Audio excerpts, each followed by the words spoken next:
all to think of some famous companies from the 21st century, I'm sure a majority of the audience would say companies like Facebook, Google, or Amazon, which are the face of today's technology.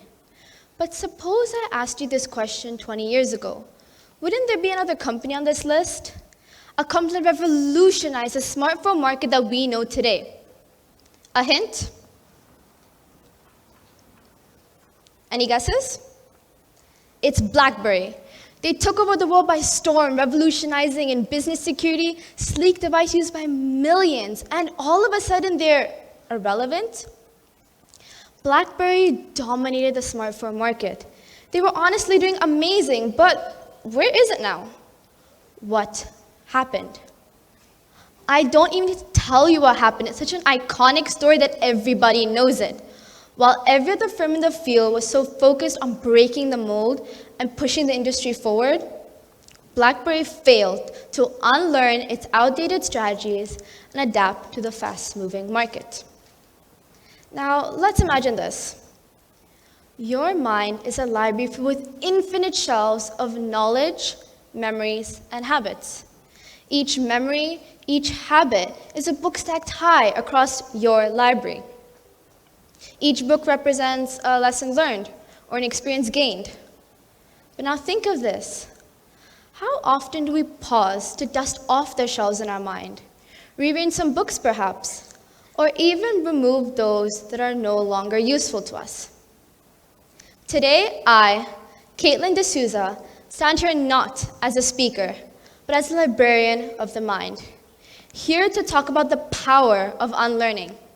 Because if you really think about it, sometimes growth doesn't just come from what we learn, but rather what we unlearn.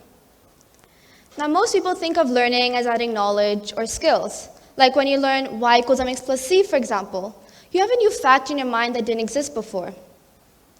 You know more now, but have you actually learned anything?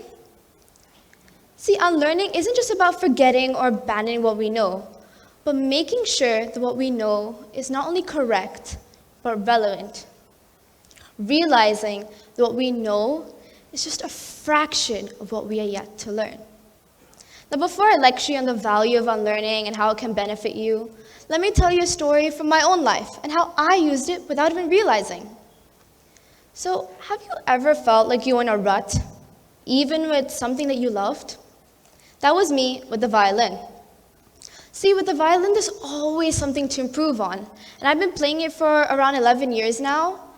And there was one point in time when I was 12 years old that I played a technique that was comfortable to me, but in reality, was actually holding me back. Actually, let me show you. So this pen represents my bow. And the way you're supposed to hold it is like this.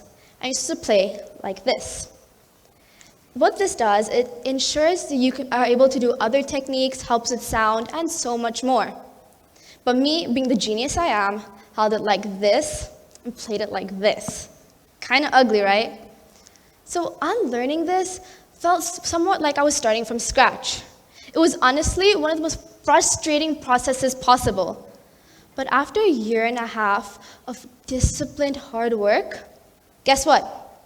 I relearned this proper technique, and let me tell you, it made all the difference. My sound was richer, bowing was smoother, and most importantly, it was effortless. I didn't even need to think about it.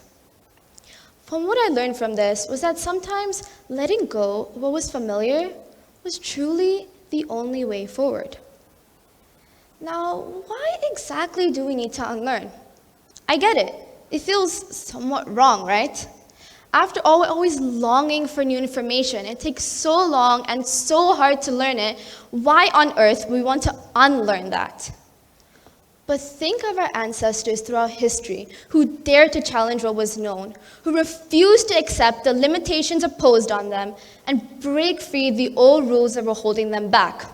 From Alan Turing, breaking Enigma codes during World War II, creating the foundation for modern computers and AI, to Rosa Parks, refusing to give up her seat on the bus.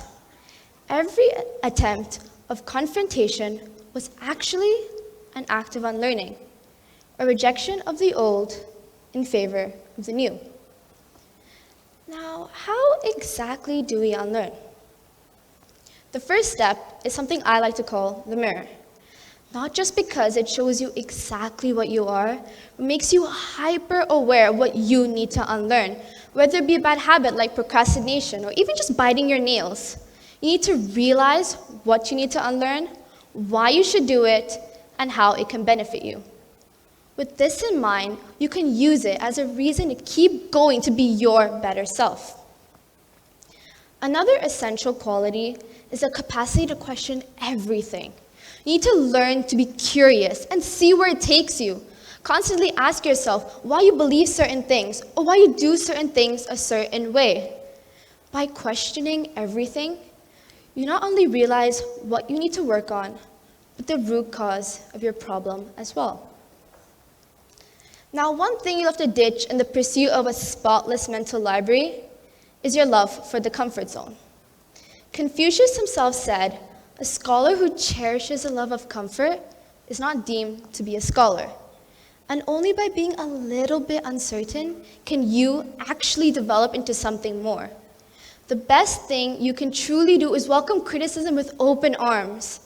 Remember that true constructive criticism can be discouraging or unpleasant, but it also can be seen positively, as it's honest and motivates us to improve.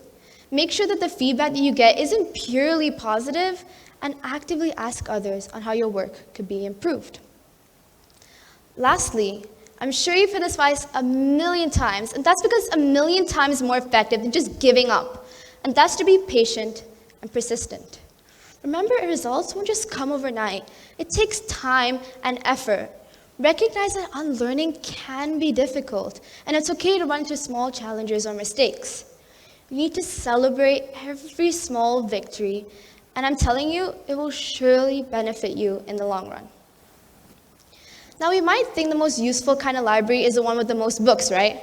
And it seems like an insane idea to take the highest dusty shelf and knock it down. And any sane person would be wondering, if unlearning is such a powerful tool, why isn't it taught to every student, every person in society? Well, over generations, it's been drilled into our minds by parents, teachers, society as a whole, that growth comes from the accumulation of knowledge, rather than letting go of it as well. And who can blame them?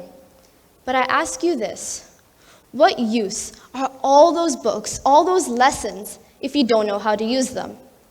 What use are the lessons of the past as solutions for the future? Why should the old live rent-free in your mind when the new can breathe new life into it? One thing we all know but don't fully realize is that the only thing harder than starting something new is stopping something old. During this process, your mind will be your worst enemy, resisting every attempt to force it out of its mold. But if you don't force yourself to suffer the temporary pain of discipline, you'll suffer the devastating pain of regret.